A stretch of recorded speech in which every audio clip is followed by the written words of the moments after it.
What's going on? How y'all doing? Y'all doing all right? That's good. Thank you. Thank you for coming. Thank you for coming to the video. Thank you for clicking. Listen, the next few videos, you're probably gonna see a lot of different stuff. I'm trying to figure out what lane I want to go into with this trucking stuff.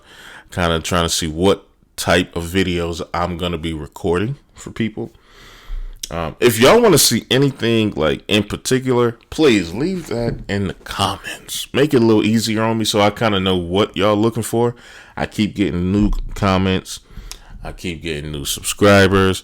So I'm like, maybe I can try to do something with this YouTube thing to make some more videos. So I did get fired from Schneider a couple of years ago. And I figured, why not tell the story why I got fired? So I'm going to try to make a long story short, but kind of give you like a little origin story of what happened. And here it is. So Schneider was my first trucking company. It was my first trucking company. So with that being said, they were the people that gave me my CDL. I went through their program. As far as I know, they do not have a truck driving school. So I went to a truck driving school in the area that they were associated with, and they just paid for it. If I would have worked there for a year, they would have paid for the whole thing. But being that I worked there for about 6 months, 7 months before they end up firing me. I got fired in October, I think October 13th. I took a picture of me walking outside to go catch my Uber.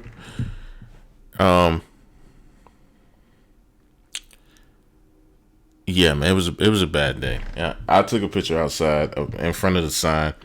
If I can find that picture, I'm gonna put it up there just to show y'all. That was my last picture at Schneider. That was my last time like in the uniform, or not necessarily the uniform, because Schneider don't have a uniform.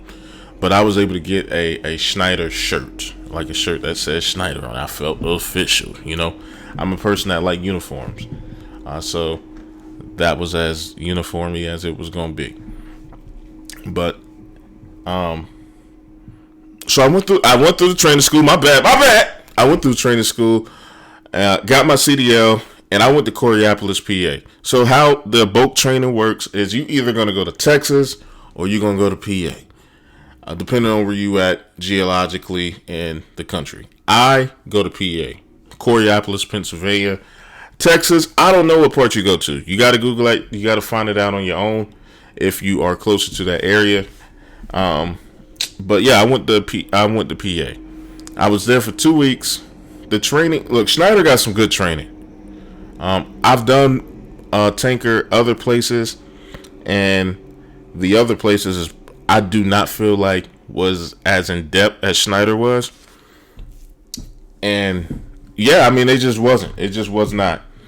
Schneider was, I mean, they were official with their boat training. You're gonna learn about tanker when you leave, but a little bit about that first week. They're gonna put you on top of the tank. You're gonna see if you're afraid of heights. You're gonna walk on the front and the back of the trailer, touch the washout caps, screw in the dome lid cap, stuff like that. Just making sure you gotta stand up straight, and they're gonna make sure you're not afraid of heights, because if you're afraid of heights, you might not be able to do the job. You ain't gonna be able to do the job, especially going up top. If you got to do a pump offload and you can't open the dome lid to do the pump offload, if you know anything about tanking, that's probably not gonna be a good thing. You know what I mean? But so after that 2 weeks of training, you go closer to your house or closer to your home terminal or something like that, like a major terminal, and you'll train with the trainer. I was lucky enough to be with a local trainer, so I did not have to sleep in the truck with no man.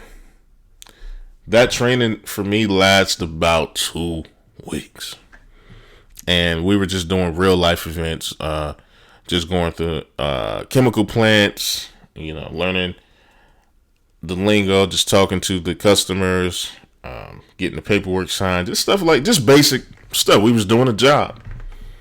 When we would have like some difficult jobs where you had to add different hoses, different pump offs, just knowing how to tie on. I still don't know why Schneider used tape instead of like, I don't know, like Velcro straps or like some good straps or just hooks that go around it. Schneider used tape. It's $1 billion company. They use tape. All the other companies that I went to use lids that go around it. But that's not about the video. So I'll change. I'll talk about something else. But anyways, fast forward to why I got fired. So I was regional at one point in time. After that, I became local. They gave me like this local position with BASF, and I was basically just bringing trailers to BASF, pulling out the loaded. Whenever they didn't have anything available for me to do at BASF, I would bring trailers to Charlotte, do like other unloads in the area that was close by me. And that particular day, the place that they had me park at was 6 minutes away from my house. That day, I had to deliver to a place that was also like 3 minutes away from the place that I parked at Schneider. So I got a little too comfortable. I got a little too happy. I was like, man, this is, because that's all they had me doing that day. I was going to do that and then bring that trailer back to the yard, and I was done. They paid me $900 a week at that time. That was just my salary. I was making $900 a week. And for some people, that it sound crazy, but there was days where I would probably work for an hour.